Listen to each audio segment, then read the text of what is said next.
Now we're moving into what I think are the most important techniques in the ADM. They're both tied to number one technique, which is stakeholder management, which we talked about earlier briefly. Stakeholder management is a technique about winning the support of your most powerful stakeholders for your overall EA capability or for a particular transformation initiative. So it's a very important way of thinking and communicating and acting. Now, the other two techniques we're going to talk about relate to that, because the other two techniques, one's architecture principles and the other's business scenarios.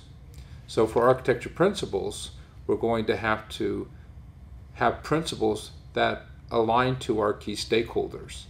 So let's say that they're concerned that everybody's using different kind of applications. Well, we may want to have a principle that would get people thinking about using common applications to do the same functionality. So a stakeholder analysis is going to be important for us to build a nice set of architecture principles.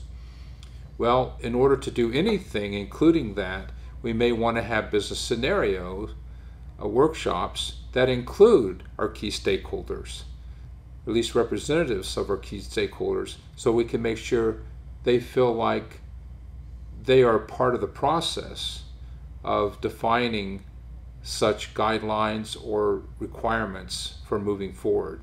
So again, stakeholder management's overarching, and we need that support for our overall capability or for any particular initiative.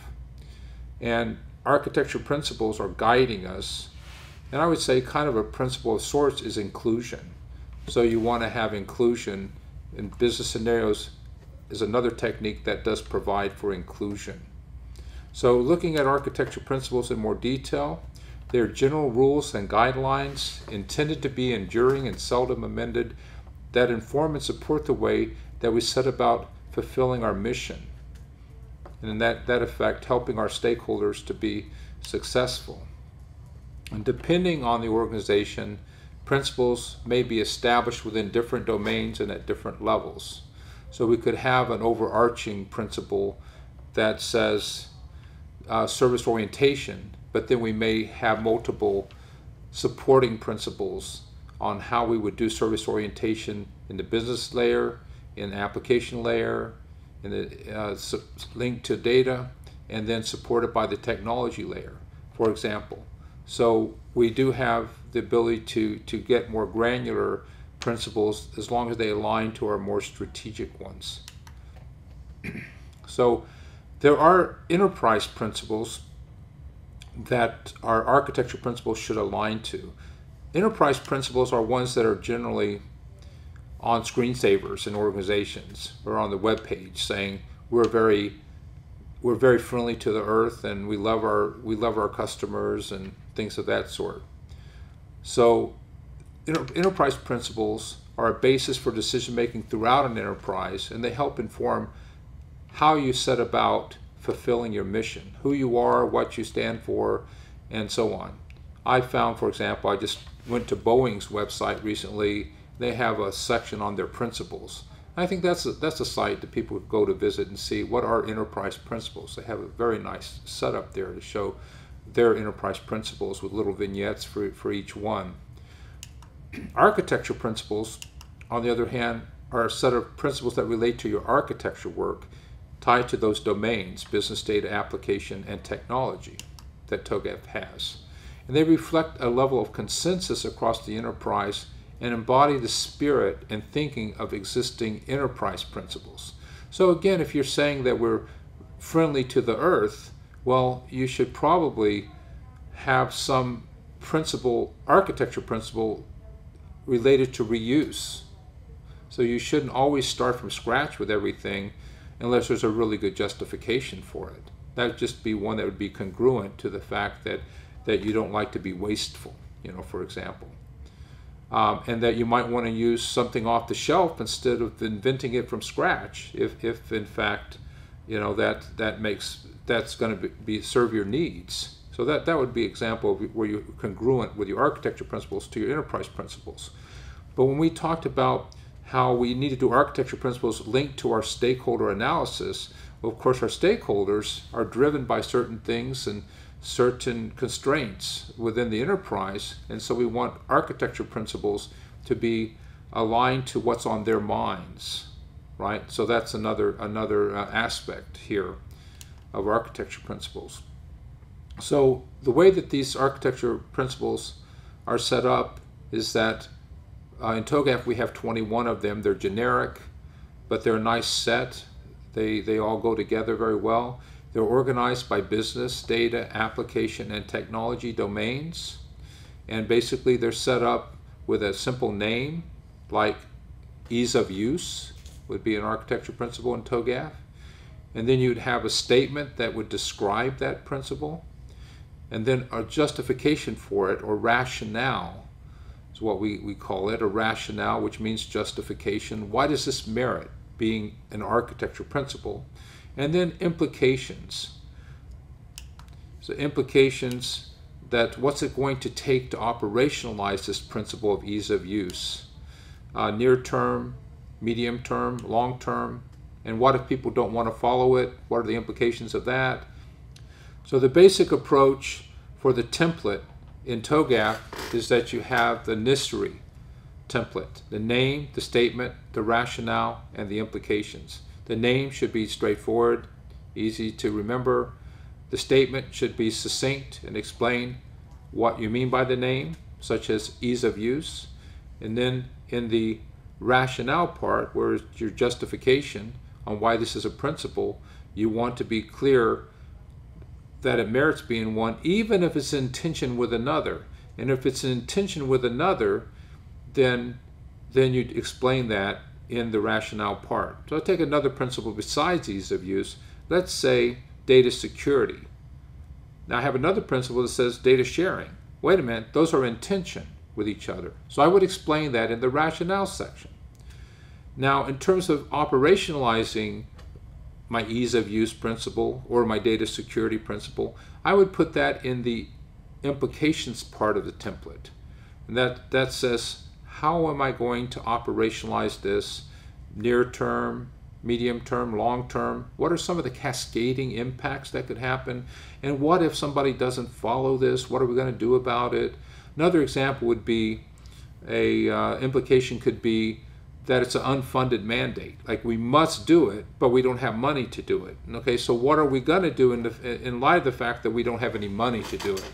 So that type of thing you would deal with in the implications part of architecture principles.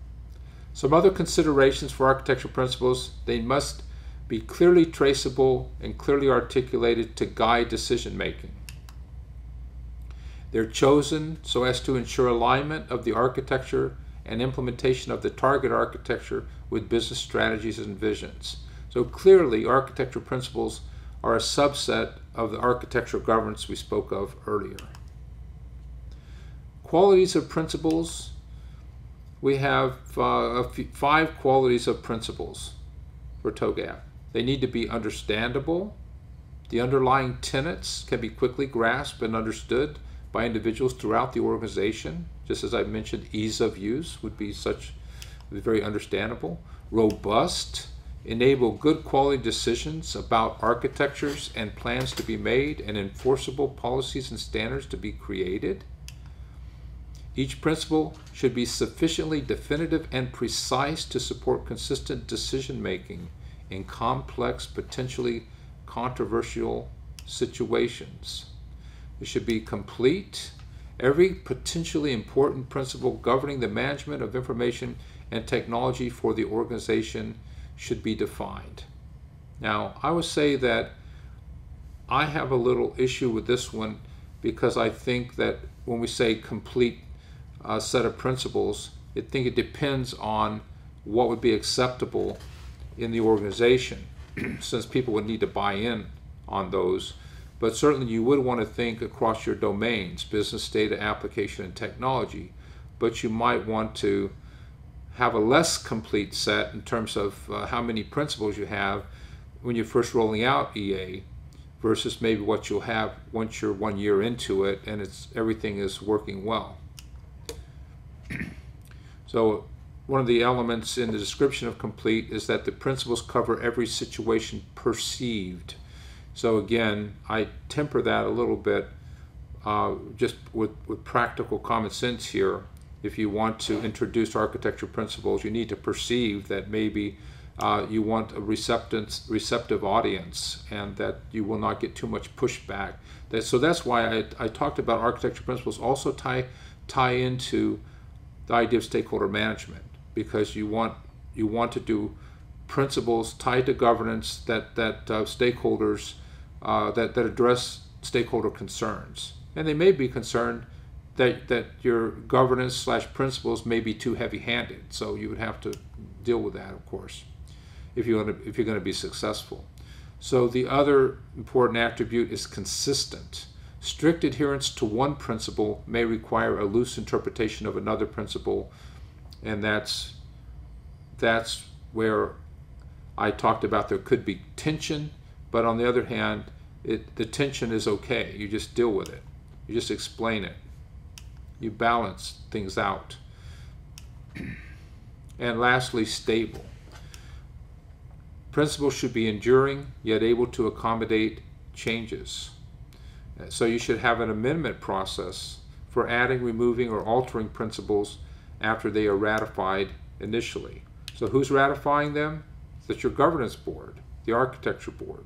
So again, principles tie to governance, and of course governance ties to your stakeholders and their concerns about your overall EA practice. And as you go into each phase A, the stakeholder concerns are also going to come into play here, and they will also have you reconsider your principles in light of their concerns. So it's an opportunity to double check that. So once again, stakeholder management ties to principles, ties to governance. So all very, very important and fundamental to successful use of the ADM. One way to remember the 5 qualities of principles that TOGAF recommends that I just covered is crux, C-R-U-C-S. So what is the crux of a good set of principles? And just that's easy to remember, so you can say complete, robust, understandable, consistent, and stable. So you need to remember what makes for a crux of a good set of principles, and don't cause a ruckus, R-U-C-C-S, by not having a good set of principles. So again, a good set of principles can be very helpful to you. However, if you can't communicate them well, or if you don't handle the rollout very well, it could work against you. One company I was recently working with, they have 11 principles. TOGAF has 21, but this company, a very large company, has 11 principles. What's very interesting about them is they just have the name and then they have a picture. So they don't have any words. I found that to be very, very interesting. So as the principle of their principles is that it should be able to be communicated in a picture. So that's something to also consider, is how are you going to communicate to your stakeholders what your architecture principles are, but in a way that they will actually engage with them and understand them and want to and appreciate the fact that you have some visual talent as well. So another aspect of engaging your stakeholders, very important, is through business scenarios. So business scenarios are an important technique that may be used at various stages of the enterprise architecture initiative.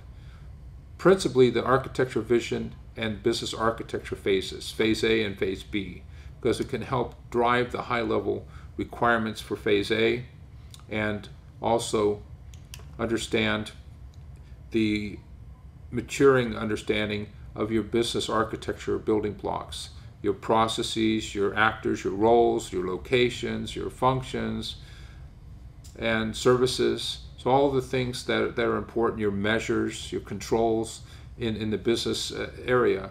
So again, a business scenario like we've been playing around with of a smart hotel, smart enterprise, a subset of that would be a smart hotel, a subset of that would be able to use your smartphone for a hotel key. Well, I could have a business scenario that could have been at the highest level would be the one that I first mentioned, and then one that's more focused just on the hotel, and then one that's focused on the smartphone for hotel key. So I could have business scenarios at multiple levels. And even one at a more focused level, like smartphone for hotel key, I might have more than one phase A that may come out of that, because I might think of other phase A's. So if I can use a smartphone for a hotel key, I could also use the smartphone for my safe, to unlock my safe. And I could also use it for reserving Broadway shows or something through the hotel concierge.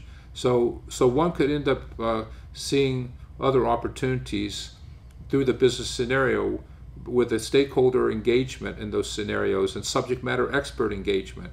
So business scenarios really help you come up with requirements and, if you will, opportunities, needs, and how architecture could help. A business scenario could describe a business process, an application, or a set of applications that could be enabled by the architecture. We're looking at both the business and technology environments. And just as we said with the architecture vision, we want to look at what would be the technical component, like smartphones for hotel keys, and what difference would it make to the business? Well, we're going to hit millennials, and we're going to grow the business 20% within the first year with this new outreach to them, since they like to be mobile and use their phones, and they like to have all the access to the information they need about their hotel, etc., because it'll all be available once they start using that particular app. So that's the other aspect here on business scenario, would be the actors in there, the desired outcome. And a good business scenario is SMART.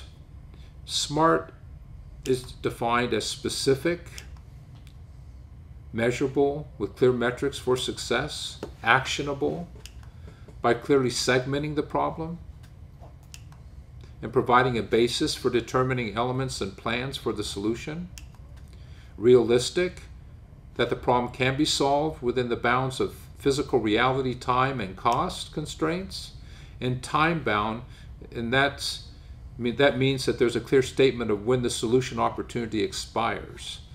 So we may come up with some great ideas, but 6 months from now they might be overtaken by events. So we want to have SMART visions coming out of these scenarios. So business scenario is really a great way for the stakeholder management part, and also could bring into play what our principles are as we try to come up with what makes for a good architecture vision that's SMART. And again, even tied to my little example of a smartphone for a hotel key, you could better understand specifically what needs to be done in the business, what would success look like, how would I segment this problem, because I have to think of the devices, I have to think of on the cell phone, the smartphone side, but the locking mechanisms, the messaging protocols, the security issues. So there are many dimensions to even that what seems like a pretty tactical kind of a breakthrough, but actually there are many ways, many possible work packages that would have to be identified, and decisions would need to be made about these in terms of how we'd actually realize all of these opportunities. Again, is it realistic? Well, some hotels are already using smartphones for hotel keys, so we do know it's realistic. So it comes into play the question of competition. How do we keep up? How do we use EA and TOGAF ADM to, in our own way, compete with hotels that are already going after the millennials with the same idea that we have, right? Maybe we could benchmark what they're doing and learn from it, but we want something better, because we want to make them want to come to our hotels that are smart hotels, over time. And so that's again the idea of being realistic in this. Even what I'm saying about a smart hotel and ultimately a smart enterprise, things are moving in that direction, and that's one of the reasons, in fact, why enterprise architecture in general and TOGAF in particular are more popular now than they have been in years, because of all this need for being responsive to dramatic changes, and techniques like business scenarios that are constrained by principles and enlightened by stakeholder management makes for a nice combination. So these are my three favorite ones. I think the three most important ones for part three of TOGAF in terms of the techniques: the stakeholder management, architecture principles, and business scenarios.